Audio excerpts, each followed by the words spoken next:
नमस्कार साथियों, make future channel में आप सभी का स्वागत है। जैसा कि आप देख सकते हैं, मोगेम्बो महाराज और उनकी टीम नए अवतार में है। इस अवतार में क्यों आई है, तो अभी थोड़ी देर में आपको समझ में आएगा।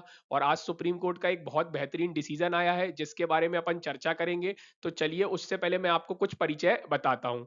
तो देखिए, जैसा कि आपको मालूम होगा, कोई भी देश हो, फॉर एग्जाम्पल इंडिया है, इंडिया को गवर्न करने के लिए, इंडिया में शासन करने के लिए दो कंपोनेंट की रिक्वायरमेंट होती है। जैसे आप हॉस्टल में रहते हैं, तो हॉस्टल के कुछ कायदे कानून होते हैं। उस जैसे आप किसी कंपनी में जॉब करते होंगे, तो उस कंपनी के कुछ रूल्स एंड रेगुलेशन होते हैं। अब जैसे कंपनी में आप जॉब कर रहे हैं या हॉस्टल में रह रहे हैं, तो वो कायदे कानून क्या होते हैं, कहीं लिखे होंगे, और नहीं लिखे होंगे तो वो इतना छोटे लेवल पे उसको क्या करना है, एक्सिक्यूट करना है, कि उसके लिए बहुत ज्यादा किताब लिखने या कहीं पे लिखने की जरूरत नहीं है। और जो कायदे कानून लिख गए हैं, वो अपने आप तो कार्य करते नहीं है। उसके लिए आपके हॉस्टल में वार्डन होंगे, आपके कंपनी में आपके बॉस होंगे, जो उन कायदे कानून को लागू कराते हैं। इसी तरीके से भारत जैसे देश में शासन करने के लिए दो मेजर कंपोनेंट होते हैं, जिसमें भारत में शासन करने के रूल्स रेगुलेशन दिए हैं, भारत कैसा होगा उसके ऑब्जेक्टिव दिए हैं, भारत कैसी कंट्री होगा, संपूर्ण जानकारी एक किताब में दी गई है। उस किताब को भारत का संविधान या कॉन्स्टिट्यूशन ऑफ इंडिया कहा जाता है। और इस किताब के अनुसार भारत में शासन हो, उसके लिए तीन बॉडी बनाई गई है। एक सुप्रीम कोर्ट है, जो न्याय देने का कार्य करती है।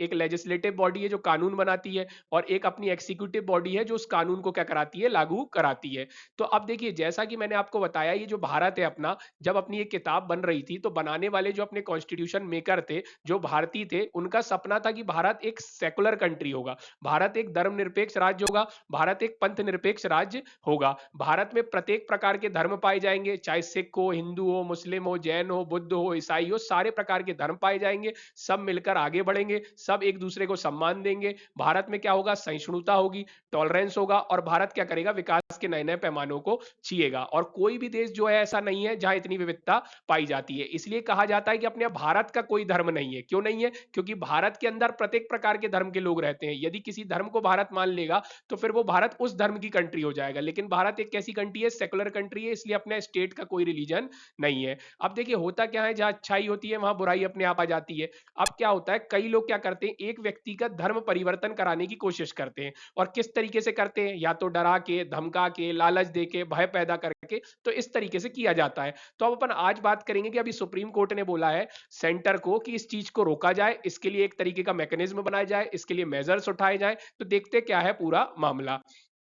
तो देखिए, यहां पे साफ साफ लिखा है कि बताया, फोर्स्ड रिलीजियस कन्वर्जन, फोर्स्ड यदि दबा के, धमका के, फोर्स करके कराया जा रहा है, तो वो बहुत सीरियस इशू है, ऐसा सुप्रीम कोर्ट का कहना है। और उनने सेंटर से कहा है कि इसके लिए स्टेप उठाए जाए, सिंसियर एफर्ट किए जाए कि ये प्रैक्टिस क्यों हो रही है और इसको कैसे रोका जा सकता है, या आपके पास इसके क्या उपाय हैं, हमें जवाब लिख के या हमें बताएं। और उन्होंने ये भी बताया, ये बहुत डिफिकल्ट सिचुएशन है, यदि फोर्स्ड रिलीजियस कन्वर्जन नहीं रोका गया, तो भारत की क्या है, भारत खतरे में पड़ सकता है। क्योंकि भारत बनाते समय अपन ने सारे धर्मों को यही बताया था, और यही अपना सपना था कि सब धर्म आराम से रहेंगे, किसी के साथ गलत नहीं किया जाएगा, और प्रत्येक धर्म अपनी मान्यताओं को मानते हुए भारत में आगे बढ़ेगा। और आपको जैसा मैंने बताया कि भारत में जो संविधान है, जो अपनी रूल बुक है, उसी में सब चीजें दी गई हैं। आपको मालूम होगा, भारत की जो संविधान की किताब है, जब आप खोलेंगे तो पहले इंडेक्स आता है, फिर चैप्टर्स आते हैं। तो इसी तरीके से जो तीसरा चैप्टर है या तीसरा पार्ट है, मौलिक अधिकार, उसमें अपन ने आर्टिकल 25 से 28 के बीच में धार्मिक स्वतंत्रता का अधिकार दिया है।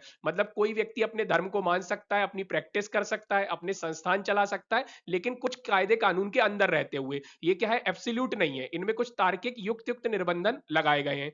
तो अब इस किताब के अनुसार, यदि कभी आपके धर्म को कोई डरा के, धमका के, जानबूझ के आपका धर्म परिवर्तन कराता है, तो आप आर्टिकल 25 से 28 का सहारा लेते हो, सीधे सुप्रीम कोर्ट जा सकते हैं, और आपको वहां पे न्याय मिलेगा। तो आप देखिए, बोला है बहुत डिफिकल्ट सिचुएशन है, यदि इस चीज को रोका नहीं गया, तो भारत की जो भारत है, वो खतरे में पड़ सकता है। आप देख सकते हैं, bench of justice M R Shah और रीमा खोली जी ने कहा है सॉलिसिटर जनरल तुषार मेहता जी से, कि आप इनुमरेट मेजर उठाओ कि इस प्रैक्टिस को रोका जाए थ्रू एलोरमेट, इस तरीके के मेथड हो, इस तरीके की प्रक्रिया करो, ताकि इस व्यवस्था को रोका जा सके, ऐसी चीजों पे पाबंदी लगाई जा सके, और ऐसी चीजों को बिल्कुल भी बढ़ावा नहीं दिया जाना चाहिए।